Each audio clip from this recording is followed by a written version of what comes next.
Hoje iremos conversar sobre uma das reencarnações de Allan Kardec. São acontecimentos históricos muito impressionantes. Tenho certeza que você vai gostar.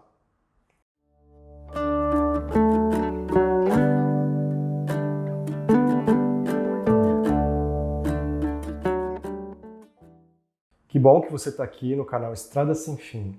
Meu nome é Áureo.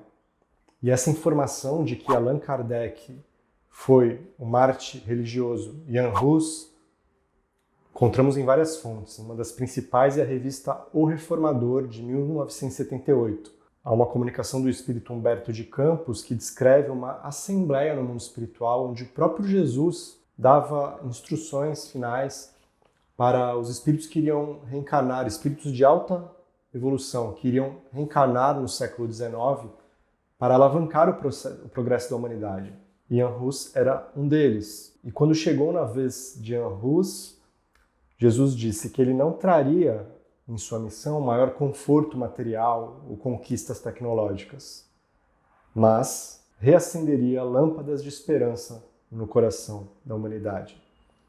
E assim ele reencarna em 1804 como professor Revile. Mais tarde adotou o pseudônimo de Allan Kardec. Pseudônimo que remete também a uma vida ainda anterior, mas podemos fazer um vídeo sobre isso depois. Jan Hus, ele havia reencarnado em 1369. E é interessante notar também que há um período exato de 500 anos entre o nascimento de Jan Hus e a desencarnação de Allan Kardec. Podemos notar paralelos entre essas personalidades. Ambos, além de trazerem ideias na área religiosa muito avançadas para o seu tempo, também tinham muita facilidade com a linguagem. Jan Hus foi um reformador da língua do seu povo. Ele nasceu na região onde hoje é a República Tcheca. Foi tradutor, dicionarista.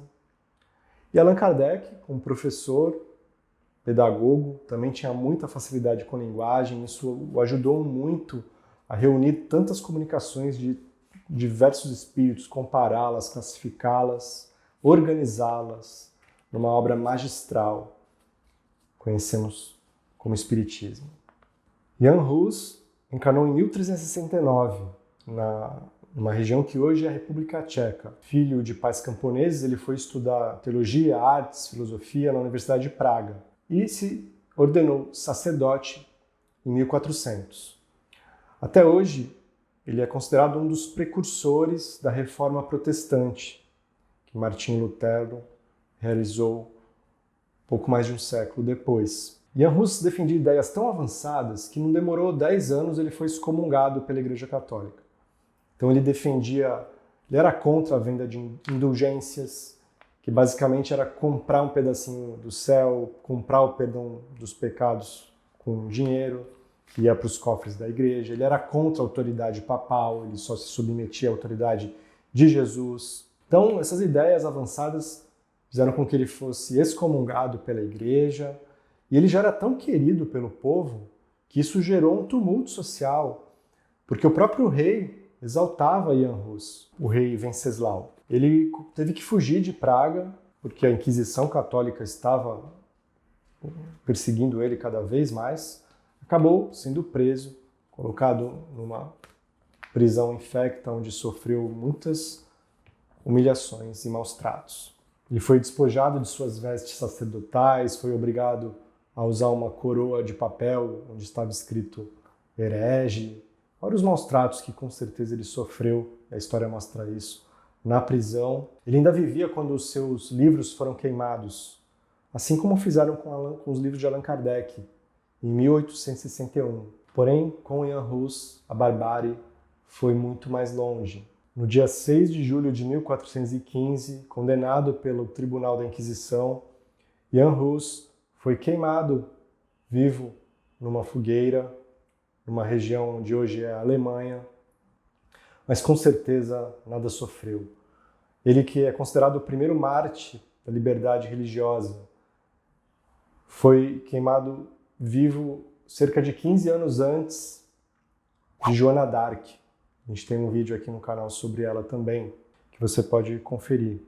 Eram tempos de grande intolerância religiosa. Um ano depois foi queimado também vivo Jerônimo de Praga, que era um fiel discípulo de Jan Hus. Jerônimo de Praga, que em 1846 reencarnou como Leon Denis, para continuar acompanhando o seu mestre e continuar a sua obra.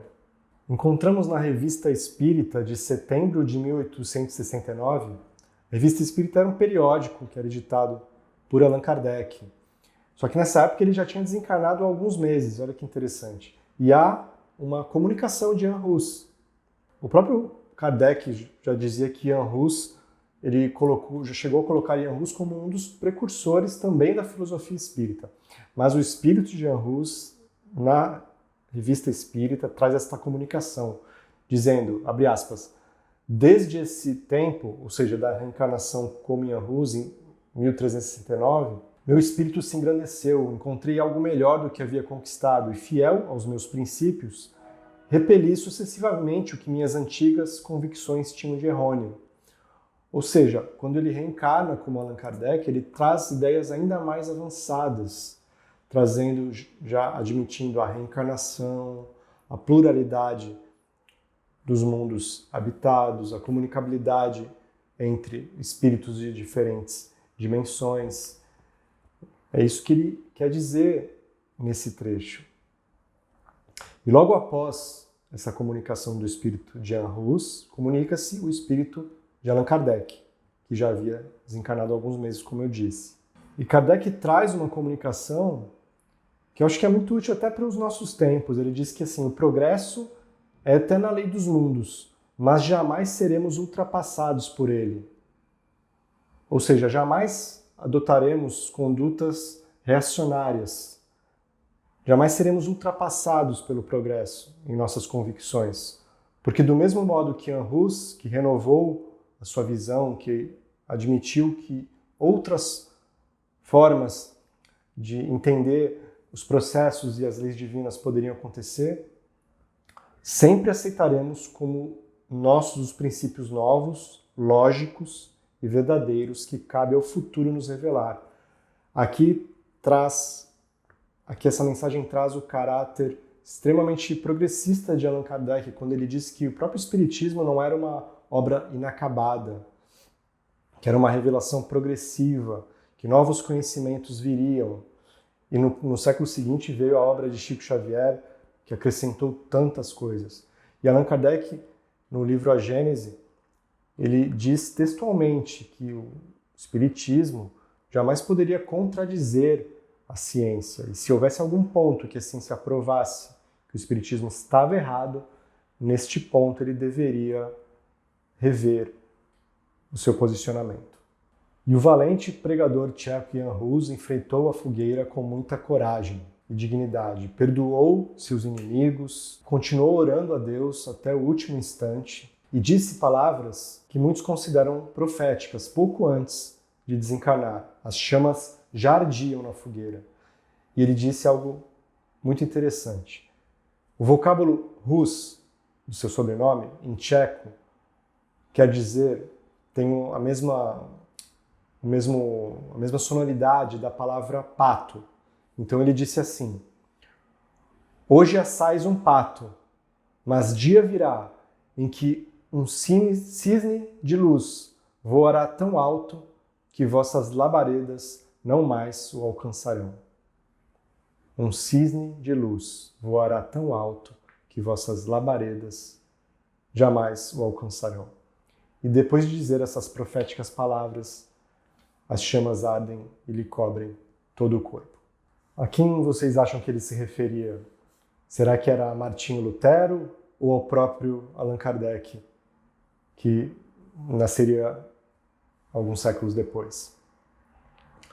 Jan Hus teve suas cinzas jogadas nas águas do rio Reno.